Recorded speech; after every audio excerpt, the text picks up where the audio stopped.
Duit yang masuk pada kita tu bukan 100% yang kita punya. Pasti ada orang lain lagi yang punya. Kita sudah 12 tahun beroperasi.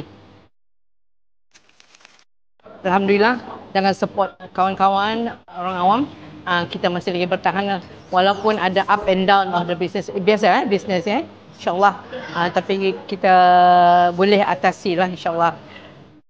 Saya Ajar Rokiah dan saya adalah owner Mary Brown Labuan lah.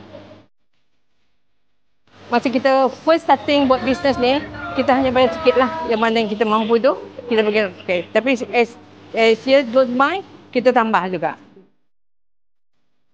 Kita mendapat keberkatan tu lah. Kita bayar ni kan, kita rasa macam lapang sikit.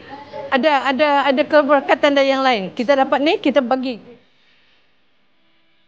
Seronoknya tu apabila kita buat zakat dan PBZ bagi kita balik yang wakalah tu, dengan wakalah tu lah yang kita boleh bantu orang.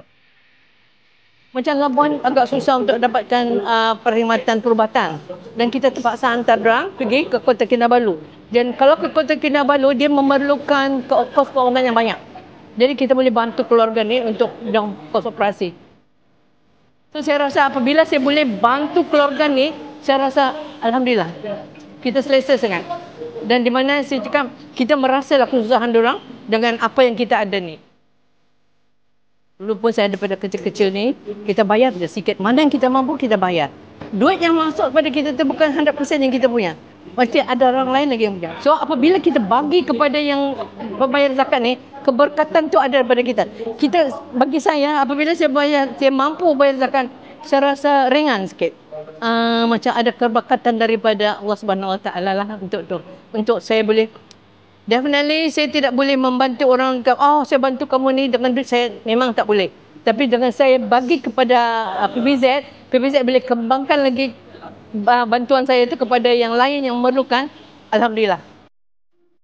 Jangan risau duit kita habis. Jangan risau tabungan kita tu tinggal sedikit. Tidak, dia akan bertambah tanpa pengetahuan kita. Kan apabila kita tiba satu ni, kita dapat lagi 10 daripada tu.